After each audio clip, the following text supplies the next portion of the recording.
You know the usual top contenders, right, to make the CFP, the Georgias, the Texases, the Ohio States of the world. But what about the unlikely players that also have a shot at their college football playoff debut? Let's go ahead and get into it as we welcome Richard Johnson and Brad Crawford to the show. Gentlemen, great to see you. Let's go ahead and start with why Iowa State is poised for their college football playoff debut, Brad. For me, I think the Big 12 is wide open this season. Iowa State's one of 5 or 6 teams that has a roster good enough to win the conference. And I think it sets up for the Cyclones, the schedule that is, to get back to the Big 12 title game. They've got a 2-year starting quarterback, returning senior Rocco Beck there under center. They've got new wide receiver help from the portal. Chase Soule, one of ECU's top players last year. He's with the Cyclones now.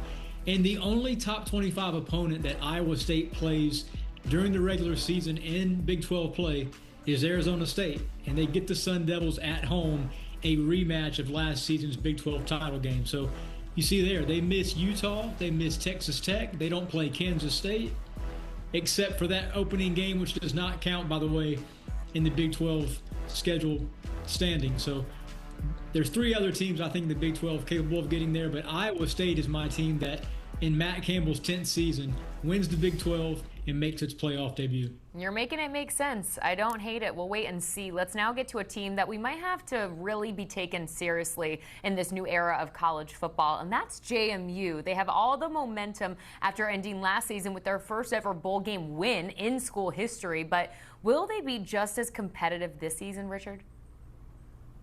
Highest ranked group of 5 conference champion gets in. So James Madison, you got a path to get in. James Madison is going to be one of the most intriguing rushing attacks in the country with what they have bringing back running back George Pettaway and either Matthew Sluka or Alonzo Barnett, if he's healthy, behind center to pair up with FCS transfer Cam Coleman. They've got an intriguing quarterback room. They're going to have to figure out how that works out, and again, if Barnett is healthy at quarterback, but they will pair with Pettaway to be really, really difficult to defend on the ground. JMU has been good year in, year out. They're coached by Bob Chesney, who's a guy who has won at every single level of college football.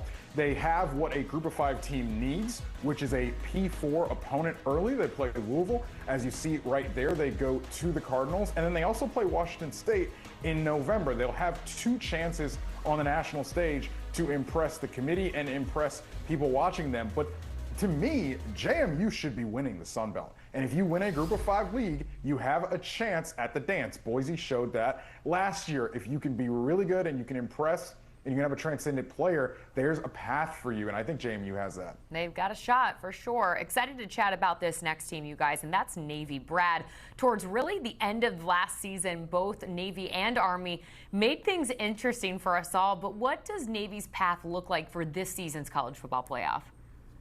Okay, hear me out here. 17 returning starters from a 10-win team, including Blake Horvath at quarterback. He had 1,200 yards rushing last season, 20-some touchdowns. I mean, very, very good midshipman team returning. 9 starters on defense are back. And this team won 10 games, and all that production essentially returns. And they can certainly win a top-heavy American. The American, by the way, is the best top-to-bottom G5 conference. I think if Navy does run the table in the American and wins that league, they're getting to the playoff. There's that marquee game, too, in the second half of the year at Notre Dame. That's a chance to impress the committee. Navy does not have to win that game, however, to make the playoff. If they run the table, like I said, and win the American, they will get that G5 bid because the schedule, there you have it, is good enough to get there. Few players here. Next team is led by what really feels like America's coach in Curt Cignetti. Last season's success led to, of course, his big payday and extension at Illinois. They got their quarterback in Luke Altmaier, but Richard, it's really the schedule that sets up for them to make some noise yet again in the Big Ten.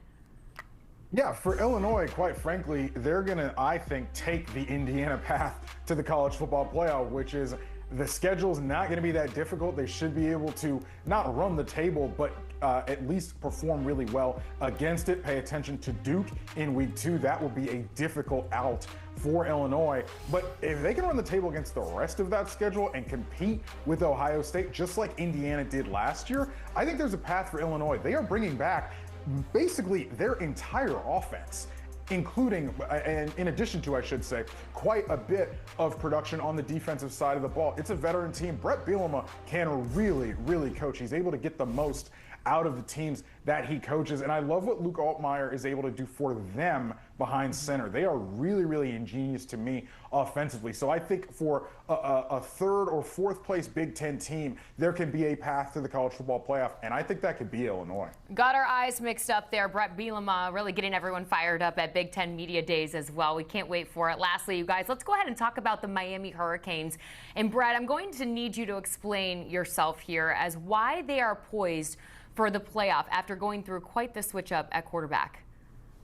Yeah, Miami spent more money this offseason, Jordan, than any team in the ACC in terms of talent acquisition from transfer portal, paying upwards of $4.5 to $5 million for ex-Georgia quarterback Carson Beck. Georgia tried to keep him, by the way, so it shows that Miami's getting an elite player at that position. I've been told by a team source down there in Coral Gables that this is the best offensive line the Canes have had under Mario Cristobal. He's a former offensive line coach, so he has to like that there, getting those big uglies in Miami. So I know the schedule has some challenges, Notre Dame, Florida in the non-conference, but remember, the ACC does get one of those auto bids, and Miami does not play Clemson in the regular season. So we could be in for a Hurricanes versus Tigers matchup in Charlotte in December with both of those teams getting to the playoff bracket. I think just like last season in 2024, the ACC is going to have two expanded playoff representatives.